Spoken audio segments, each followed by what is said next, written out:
Today's podcast is brought to you by Audible. Get a free audiobook download and 30-day free trial at www.audibletrial.com/howshemoms. Over 180,000 titles to choose from for your iPhone, Android, Kindle, or MP3 player. Last winter, I met a woman, I'll call her Emma, at a kid's birthday party. Our mutual friend asked her when her surgery was, and she nonchalantly gave the date, which was in about a month. I asked what she was having done and discovered that this was no ordinary surgery. Here's Emma.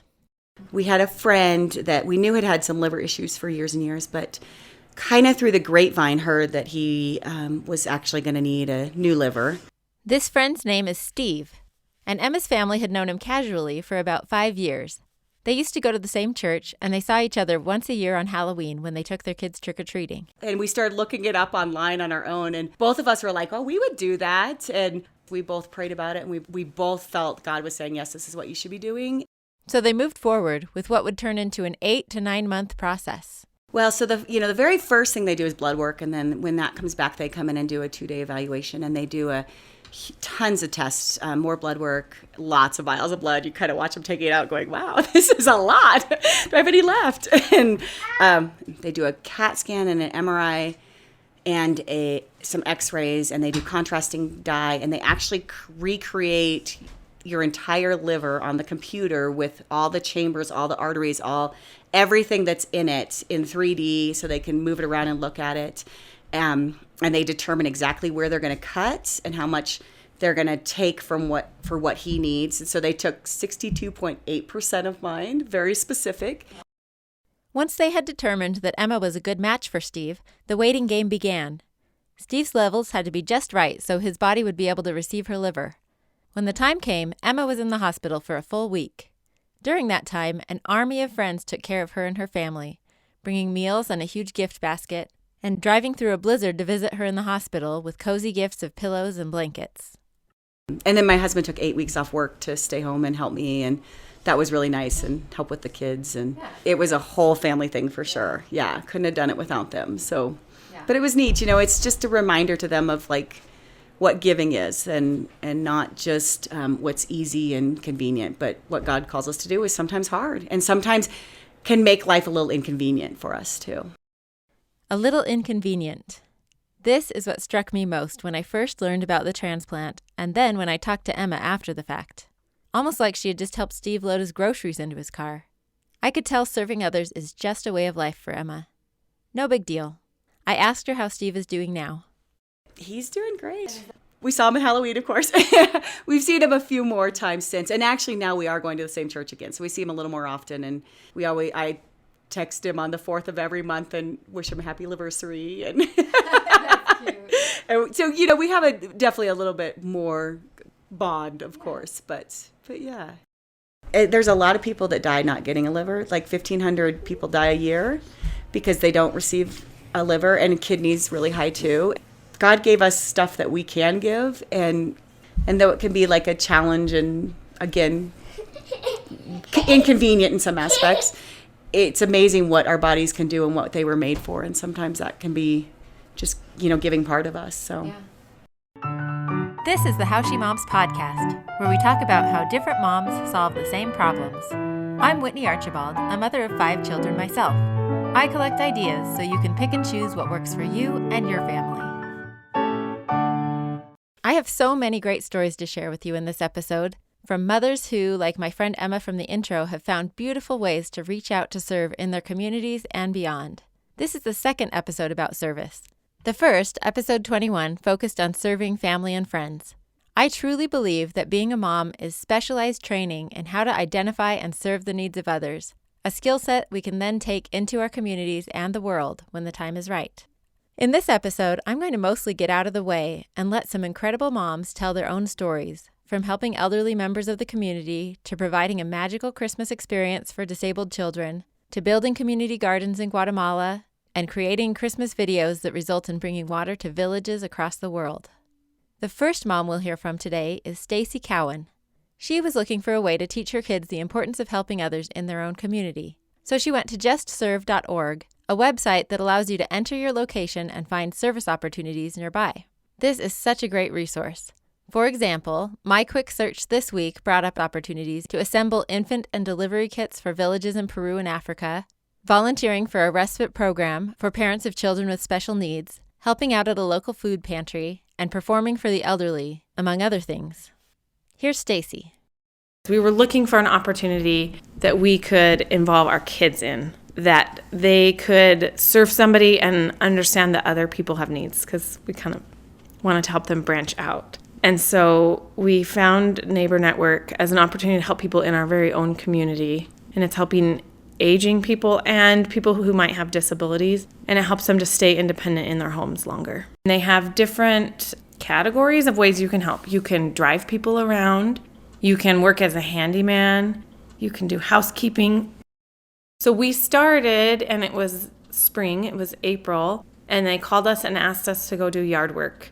And ironically, the sweet little woman lives like half a mile from us. So we went over, she needed some mulch spread, which was perfect for our kids. I think especially because it was an easy job, it was like 4 or 5 bags of mulch. We laid them out and they got to rake and pull things, and, they loved helping her, and she had ice cream for them at the end. So they loved having a treat. And we go over there every fall and do leaves. We go help with her sprinklers. She always has some sort of little job. I'd say like every other month that she calls and we take kids over. And they love seeing her. She has this little Scotty dog named Riley. And so they play with the dog, and they're just so cute. They have loved that relationship they've formed with her. Lots of times when Glenn does handyman work at her house, I go along and sit and visit with her and use that as an opportunity just to chat. That's one of the things Neighbor Network talks about. A lot of the people just need someone to talk to. And sometimes Anita, Mrs. Rex, will call me. Hi, I just needed to talk to someone today. Or she'll call and ask me to bring something over or to do something for her. And then, can you come in and chat for a little bit? My kids hate it. Why do you have to talk so long? But they also love going to her house because she always has treats for them. They've really become like family. Sometimes when they go over, Mrs. Rex plays piano duets with Stacy's oldest daughter, and she brings them treats for holidays. One Christmas, she had a great surprise for them. She made these amazingly gorgeous Christmas stockings for us. She hand embroidered and sequined for all of us. And that was when I was pregnant with Sam, and so she even made one for Samuel. It just is the sweetest. They serve other people too, stacking wood, fixing things, giving rides, etc. That is giving us an opportunity to talk to our kids about service and helping and maybe doing things that we don't like to do, even at home. We go and do them for someone who can't do them for themselves. So it's been really good for our kids to understand that and to go and help. The other thing that we really wanted our kids to understand is that they have a lot. We live in a very affluent community, but that doesn't mean that there aren't people who have needs. And so it's been really good for us to take our kids maybe to somebody who's a little lower income or doesn't live in a clean house or whatever, and help our kids understand that they need help with things. Maybe your community doesn't have a resource like the Neighbor Network, which has actually recently changed its name to Aging Resources of Douglas County. But there are still lots of opportunities to serve and help your kids connect with the elderly members of your communities. I grew up singing regularly with my family at retirement homes, and have continued that tradition with my own kids. If that's not your jam, Lisa Holzer has an idea for you. When her kids were younger, they regularly took games to a retirement home and played and visited with residents. On Mother's Day, Josette and her daughters brought bouquets of daisies to mothers in a nearby convalescent home. And when Angela was a teenager, her friend organized regular visits to a rest home to record residents' stories, write letters for them, etc. Danielle Banner holds piano recitals at retirement homes, so the residents can enjoy the music and the kids have a great audience. And Shanae Briggs attended an art class at an assisted living place with her kids. I've always had such a soft spot for older members of our communities who might not have family nearby, and there are so many opportunities to develop relationships. Let's take a short break to talk about this episode's book recommendation, sponsored by Audible. At the end of each year, I like to look back at my favorite books of the year. This year's clear winner is one I read way back in February, A Gentleman in Moscow by Amor Towles. The writing is just delicious, and the premise is so ambitious. Almost the whole novel takes place in a hotel in Moscow, following the story of one man who is on house arrest there. Nevertheless, he ends up living this rich life full of meaning and eventually fulfillment because of the relationships he forms. Here's one of my favorite quotes, which is very applicable to motherhood. "I'll tell you what is convenient," he said after a moment. "To sleep until noon and have someone bring you breakfast on a tray. To cancel an appointment at the very last minute. To keep a carriage waiting at the door of one party so that on a moment's notice it can whisk you away to another. To sidestep marriage in your youth and put off having children altogether. These are the greatest of conveniences, Anushka, and at one time I had them all. But in the end, it has been the inconveniences that have mattered to me most." I love this quote, and I love the 5 little inconveniences that call me mom. If you haven't already experienced Audible, now's a great time to start. Audible is offering listeners of the How She Moms podcast a free audiobook download with a free 30-day trial to give you the opportunity to check out their service. To download your free audiobook today, go to audibletrial.com/howshemoms. Again, that's audibletrial.com/howshemoms for your free audiobook. The next service-oriented mom I want to highlight today is my neighbor Donna Koto.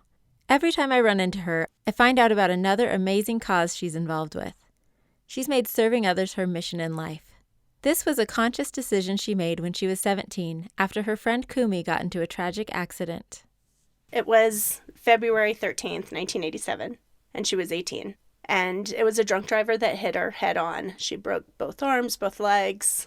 The physical stuff healed, but it was a traumatic brain injury that put her in a nursing home for the last 32 years. She hasn't said a word to me in all those years, but my biggest life teacher. So whenever I would get down on myself, younger years, when we're selfish and we don't think of others or put others first, like if something wasn't going my way, I would think of her laying in a bed and not have the opportunity to do whatever was frustrating me at the moment. So that's where it sparked. It also opened up my world, I think, to special needs, not just kids, but just special needs in general, and that they don't have that compassion or kindness from the world as a whole. So I don't know. So that's where my mission came from. Understanding what her family had to go through, and nobody else understood their story, I guess. And so it opened my eyes that we all have stories. And I'm going to get emotional. That's okay. And nobody really knows those stories. And you look at somebody from the outside and they look fine. But what I learned, and kind of my motto, is that everybody deserves compassion and kindness. Years later, in 2007, on Kumi's birthday, Donna stumbled upon a pamphlet for a hike up Pikes Peak. I stopped dead in my tracks, and it was for traumatic brain injury, a fundraiser. And I originally went to volunteer for it and ultimately ended up hiking it. 2007 was my first year, not thinking all these years later I would still be hiking for it. But what I have learned on that mountain and the people that I've met on their mountain and the stories on that mountain pushes me to do more. Since 2007, Donna has only missed 2 years of hiking Pikes Peak, when she was pregnant and when she had a small baby. That's 85,800 vertical feet. I did the math. This year, Team Kumi has 34 team members and raised $11,671. Then 3 years ago, Donna stumbled upon another great opportunity. She took her son to see Santa and was taking pictures. Santa asked if she'd be willing to take some pictures of him with kids with special needs. This was all Donna needed to kick into gear. She found a beautiful outdoor location and enlisted volunteers to decorate. She reached out to some other photographers, a local cafe to provide cookies, hot chocolate, and coffee, and even to Wellspring Community, a local nonprofit for special needs adults. Members of the Wellspring community sanded and painted frames for all the families to take home with them. Now she just needed participants. We were very nervous about how we were going to reach out to these families. They didn't know us. and it takes a lot to get a child. And we had some severe special needs kids participate. It takes a lot for them to come out. And the trust alone, and coming to a place where they weren't familiar with it or familiar with us.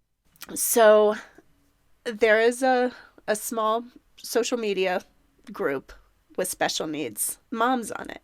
And one of my friends knows that it's near and dear to my heart, and she invited me. And it was mostly so I can have a better understanding and nothing more. I didn't participate on this site. I just read, and I was on the site for about 2 years before this even came about.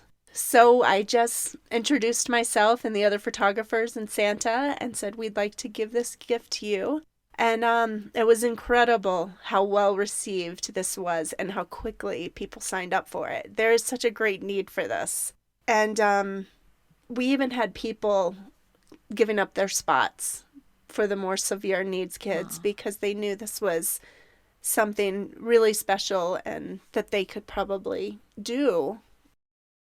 We signed up 5 families per half hour.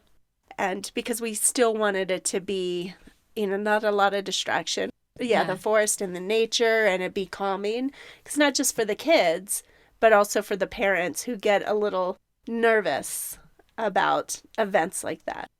So we put Santa in the sleigh kind of off to the side, and then we had a picnic table filled with cookies and hot chocolate, and we did family photos, and it just worked beautifully.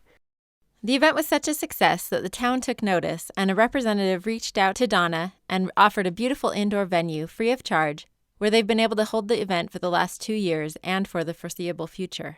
And the event was meaningful to Donna in yet another way, because it's where she met Truett.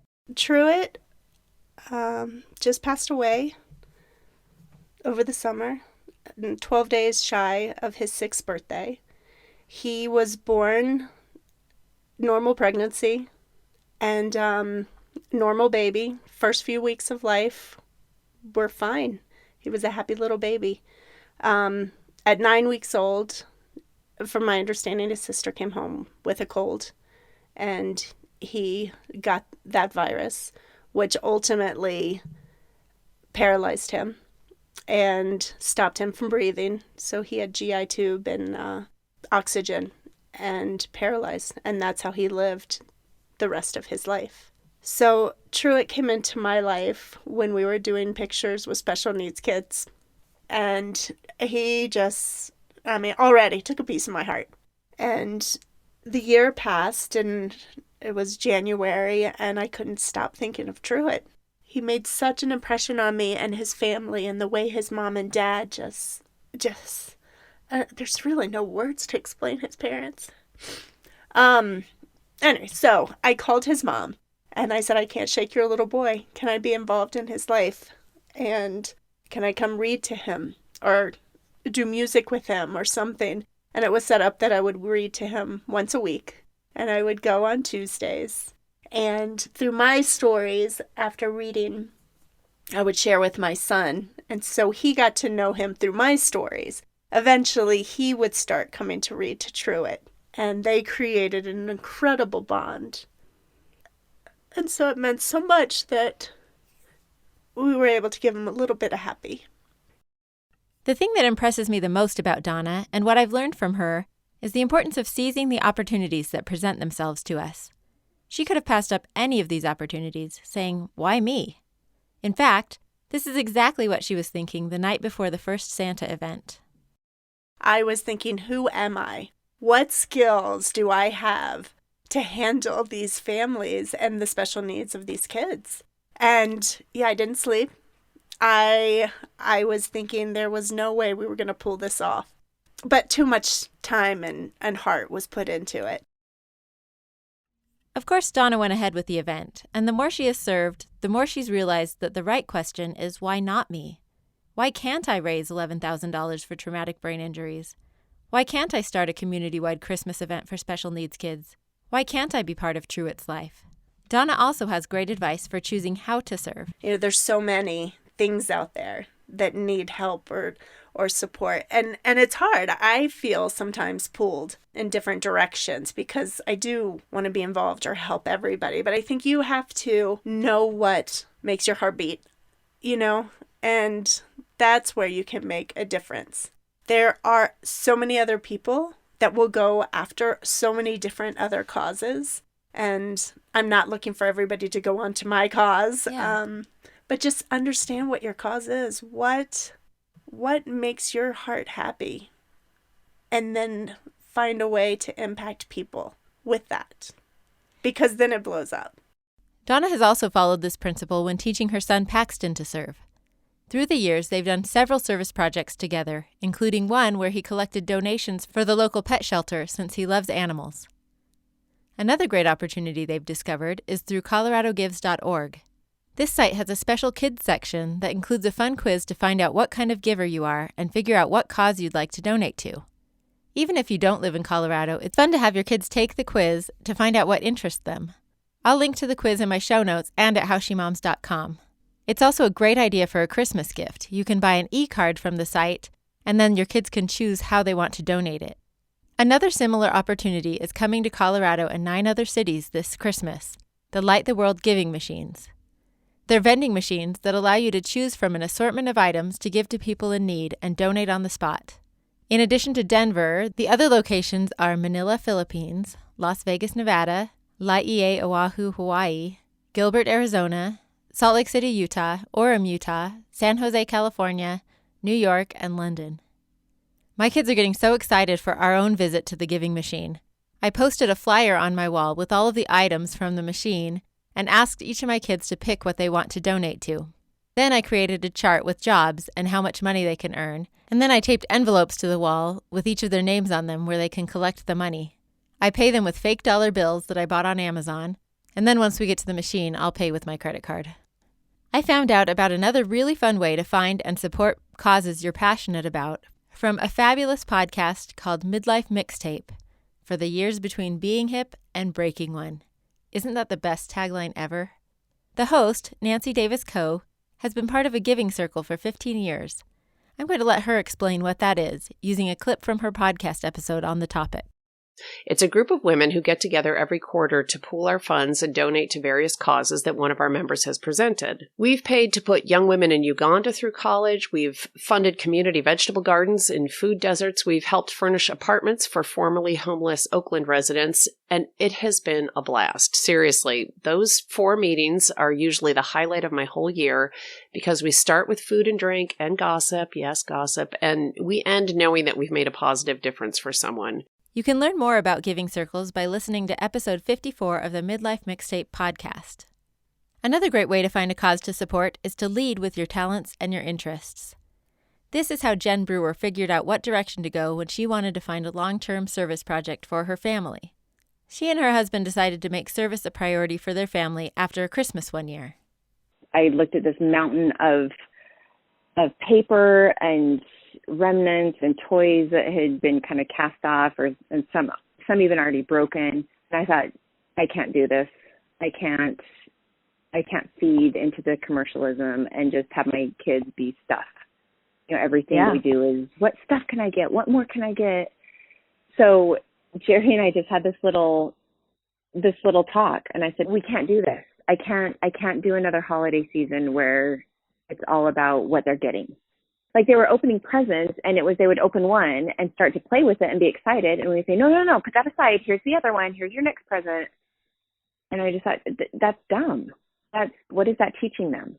And so I just kind of thought, we need to get into service. And then we decided we want 2 overarching goals for our kids. We want to create global citizens and humanitarians. So I started calling every organization under the sun. I was pregnant with number 7. So it was, okay. Do you allow little kids? Oh, and can I come when I'm pregnant? And got no's and more no's. Then, out of the blue, one of Jen's friends with whom she had served a church mission to Guatemala called. And she just said, you will never guess where I just got back from. There's this group who goes down to Polo Cheek, which is not just Guatemala. It was the exact area that we had served together. And when I left that area after my mission, I thought, I will never see this place again in my life. It's so way out in the boondocks. It's like a 10-hour bus ride in the middle of nowhere. And I thought, I would never even be able to find this by myself. There's no way. So when she said that, and she said, yeah, and they take kids. And then they were thinking with their humanitarian, they're needing to really expand their nutrition program. And I said, I'm getting my master's in school and community gardens. And so she screamed and I screamed. And so I contacted them, and they allowed kids 8 and older. So we took our older kids that first year. And I was 7 months pregnant, hobbling around the mountains. And then we went the next year, and we just took everybody. all of our kids down to our 9-month-old. And we just realized, we're not the typical family. We totally get that. We're okay with chaos. Jen's husband, Jerry, is a dermatologist, so he does skin surgeries while they're there. The kids usually help build or make repairs at schools, and they also did a program to build solar light systems for churches and community buildings. As for Jen, I started really networking and really getting foundational programs going. So like right now we're studying the effectiveness of family gardens on mental and physical stunting of malnutrition. Jen visits Guatemala more frequently than the rest of her family to keep these gardens and the research going. She's making real, long-lasting change for this village. And it's made a long-lasting change for her kids as well. They have a whole new perspective on their comfortable lives. Your whole mode of transportation once you get to the villages is in the back of cattle cars. So you're up and down these huge bumpy mountain roads, just standing in the back, holding on for dear life. Going over, just your bones are just getting jostled for 1 or 2 hours at a time. And we got back and we were driving to the YMCA in our minivan, and I hit this big bump to where like all the kids bumped up on their seat and back down, and there was silence for a minute.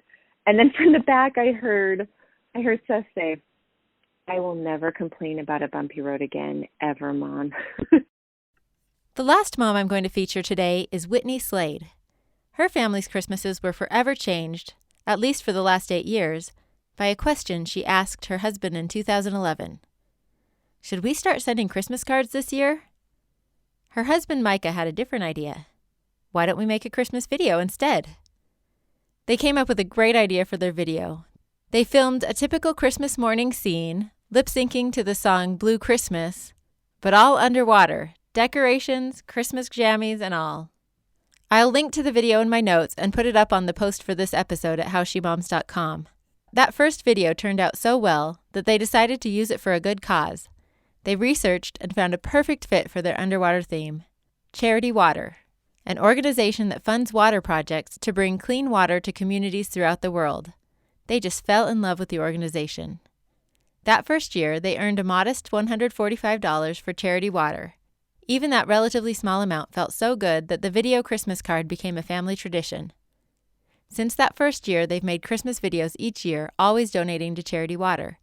They love coming up with crazy ideas for the videos, from an incredible anti-gravity Christmas scene to a full-blown food fight, and they have so much fun filming them. I dare you to watch just one. Their goal for the cards quickly changed from just having fun to centering around serving others. Here's Whitney. I apologize for the poor sound quality and a couple interruptions from my kids in this clip. We just kept trying to find ways to help our kids focus on other people during Christmas and try to build that spirit inside them so that they would want to do this later and just help others and think of others instead of themselves. In 2015, they decided to go a different direction and give a family a home for the holidays, just like the song says. We were actually just inspired to do it. We've had this strong prompting to build a tiny house for someone in need. We didn't know who it was for when we started building it. They started building the house in September, learning as they went. The kids helped the whole way through, from sanding wood to drilling screws to painting. Every spare minute they'd be out working on the house. In November, they recorded a video of the partially finished house and invited people to nominate families who needed a home for the holidays. They also asked for a $20 donation to Charity Water with each submission. They received over 150 submissions, and then they had family and friends help read through them and decide who they should pick. Right when we got Lindsay's, I knew it was for her, and so she doesn't live by us at all. I mean, we live in Arizona and she lives in Florida, and so it wasn't like a convenient thing to just take it over to her. On December 20th, the whole family piled into a truck, towing the completed house, and drove it all the way from Arizona to Florida to deliver it to Lindsay. A long trek, including a couple of flat tires. But it was great. If you ask any of our kids, they'll tell you that was their favorite Christmas ever.